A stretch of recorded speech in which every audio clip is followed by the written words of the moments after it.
Selamat siang guys, semoga Anda sehat, saya sehat, semuanya sehat. Amin. Teman-teman, kali ini kita mau membersihkan barrel Alpha barrel ya, yang udah terkena residu ya. Dan gimana sih cara membersihkannya Mas Roso kalau untuk barrel yang udah terkena residu? Baik bro, bakalan saya jelasin ya. Ini kenapa sih barrel ini yang pertama bisa kena residu.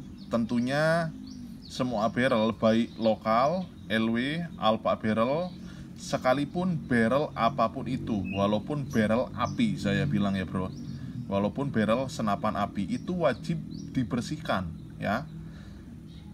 Seperti itu, sesudah atau sebelum pakai, usahakan dibersihkan gitu. Kalau di unit api biasanya dia ada minyak pembersih yang khususnya bro, kalau untuk di unit api. Nah, kalau untuk di barrel Alpha ini ya, ataupun LW dan bahkan lokal, dia itu bisa kena residu karena terlalu sering menggunakan jenis slug ya.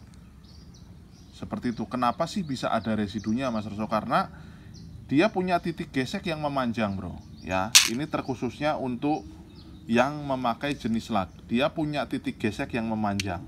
Dan apalagi kalau untuk teman-teman yang menggunakan barrel dengan rifling sedikit agak banyak ya, contohnya 12 ya, 12, 10, 8. Biasanya kalau kita menggunakan jenis slug ya, itu mudah sekali terkena residu ya bro ya. Itu berlaku untuk semua jenis laras, bahkan sampai laras api sekalipun ya.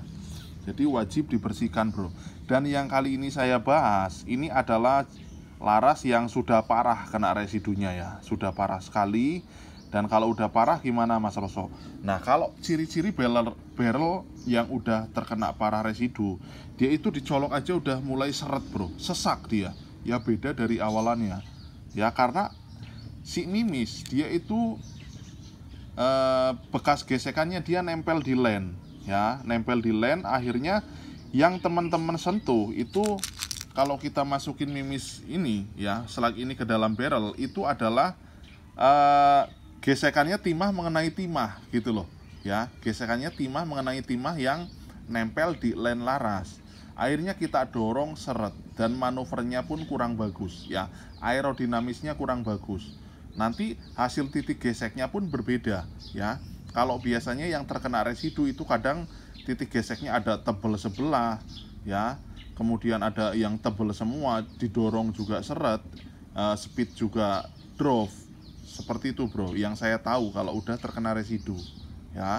Jadi kalau kita paksakan tanpa dibersihkan, apa yang akan dihasilkan Mas Roso? Yaitu akurasinya akan berubah tentunya ya. Itu akurasi akan berubah. Dan saya selalu mewanti-wanti ya untuk teman-teman semuanya, ini harap hati-hati ya. Laras itu bisa berubah bukan cuma karena residu aja ya. Jadi yang pertama itu oleh pengisian ya, itu yang saya selalu tegaskan ya, itu di pengisian. Contohnya kalau teman-teman menggunakan pompa tangan, saya bilang yang tanpa menggunakan filter ya, itu kandungan airnya sangat tinggi ya. Bagaimana kita melihat kandungan air itu Mas Roso? Kita bisa lihat di kuplernya ya, di kupler pengisian ya.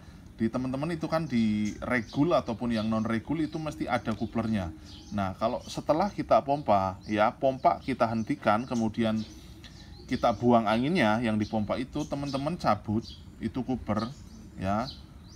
Kita lihat ya, kita lihat di situ ada airnya apa enggak. Mayoritasnya itu ada airnya bro ya, entah kompresor entah pompa ya.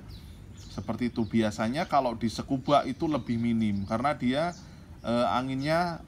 airnya dia ngendap di bawah kalau di scuba. Tapi kalau di kompresor yang tanpa menggunakan filter, nah itu menurut saya bisa apa ya, saya bilang mempengaruhi kondisi dalaman laras lah ya bro ya. Nah, seperti itu tuh yang sangat bahaya sekali.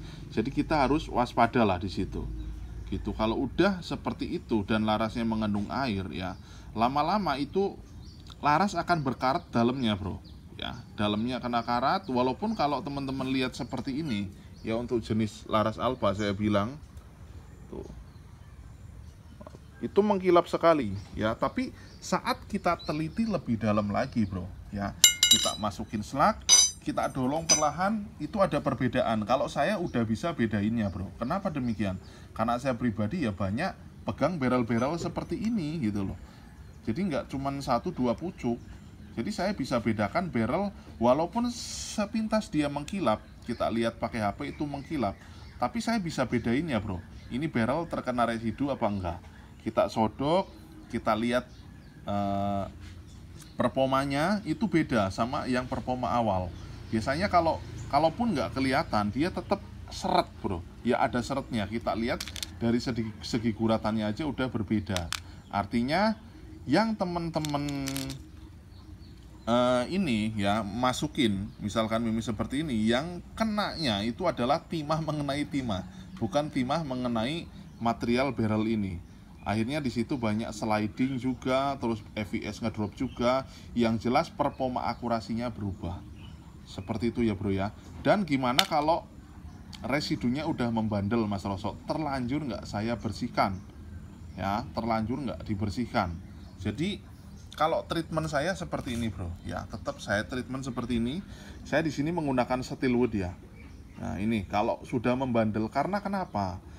Untuk residu yang udah membandel bro, ya alias sudah lama nempel di len, itu menggunakan kain pun nggak akan hilang, ya nggak akan hilang, susah sekali hilangnya.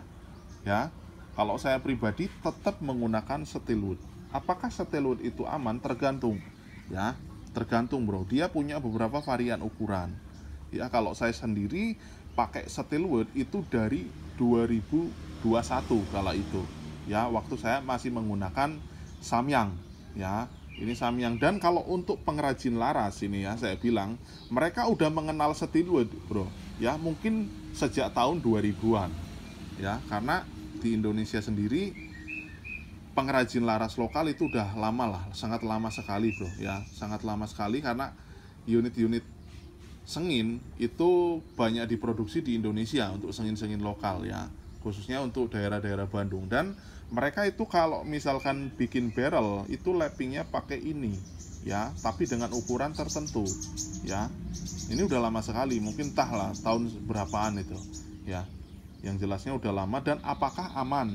Saya jawab tergantung untuk ukurannya ya, karena ini ada yang sangat kasar sekali bro ya. Kita seperti ini kan aja, kalau yang nggak ngerti alias asal-asalan, ini tangan bisa kemakan, bisa seset di sini ya, ya seperti itu ya. Oke, dan selanjutnya ini juga ada dari Shuriken Oil System ya bro ya. Jadi nah ini saya juga mau sedikit bercerita. Sebenarnya kalau slug yang ada di luar negeri bro ya, seperti HN slug saya bilang, dia udah ada ini ya minyaknya, tapi ini minyak khusus ya bro ya. Ini udah ada minyak khususnya, itu dari HN slug itu, kemudian dari GSB knockout, kemudian kalau lokalannya bisa dari Samyang dan lain-lain ya. Sebenarnya GS juga ada, itu ada minyaknya. Kemudian dari produknya Canon itu juga ada.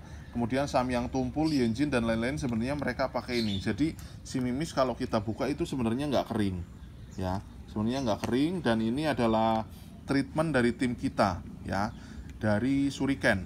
Ini dari timnya kita bro ya, produknya Shuriken. Dan untuk slugnya adalah ini ya. Nah ini Shuriken, dia punya beberapa versi. Ada yang GMI, ada yang kopi NSA, kemudian ada yang MK. Ini ya, dia kopinya seperti ini ya bro ya. Jadi ini treatment baru, dan alhamdulillah sekali untuk tim Shuriken. Ini kemarin ya, kita untuk tim Shuriken kemarin podium 2. Ini ya, podium 2 di Kota Banjar ya, untuk kategori band race-nya. Terus sama yang multi rank-nya kalau nggak salah podium 3 deh kemarin. Nah beliau pakai ini bro ya, untuk slugnya, untuk yang multi rank-nya ya. Karena untuk barrel lokal ini ya bro ya, saya juga mau bercerita yang punya ID sempit ya, punya ID sempit. Nah ini sedikit solusi bro ya, sedikit solusi, ditetesi ini aja ya, jadi nggak terlalu seret nanti kalau masuk barrelnya. Jadi sedikit meminimkan residu lah bro ya, meminimkan residu. Jadi kalau kita tembakan itu residu ikut keluar dari laras tersebut ya. Kita tetesin aja beberapa tetes sampai ini kelihatan agak klimis, cuman jangan terlalu banyak-banyak amat ya. Tuh seperti ini, setetes lah cukup, apa 2 tetes. Ya ini meminimkan residu itu. Ini dari Shuriken bro. Tuh. Ini untuk barrel lokal. LW pun ini masih recommended ya, untuk LW juga masih recommended. Untuk yang ingin sedikit agak awet ya residunya, tapi tetap bisa residu dan tetap harus dibersihkan kalau saran saya ya, seperti itu. Kemudian gimana sih caranya Mas Roso kita membersihkan residu yang udah membandel pada laras Alpha barrel, LW ataupun lokal? Nah, yang pertama kita seperti ini bro, Steelwood ya, teman-teman bisa gunakan tetesan ini ya, bisa gunakan tetesan ini, kita taruh di sini. Nah, ini kalau pakai kain nggak hilang bro, saya bilang ya, kalau udah membandel nggak hilang. Oleh sebab itu saya selalu mewanti-wanti ya, selalu mewanti-wanti teman-teman, kalau bisa ya sesudah pakai, mau 10 kali tembakan, 20 kali tembakan, udah tarik aja pakai kain ya, pakai kain yang berbahan katun ya bro ya. Nah kalau udah membandel banget ya, udah ini jurusnya ya, ini jurusnya bro. Nah, kita masukin aja, kita masukin ke sini.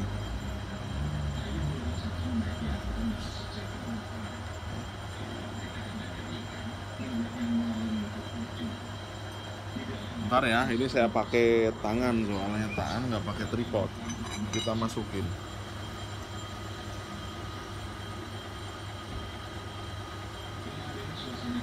Ini ya.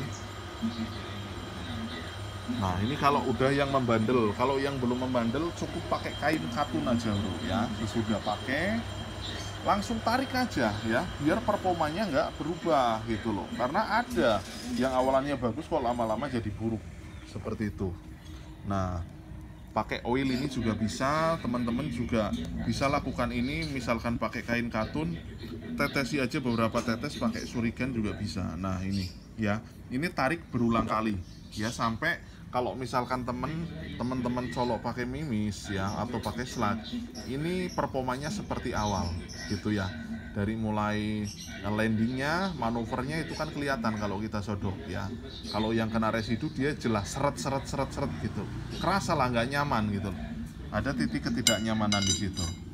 Oke, mungkin cukup seperti itu aja apa yang saya sampaikan. Semoga bisa bermanfaat untuk teman-teman semuanya. See you next time, thank you.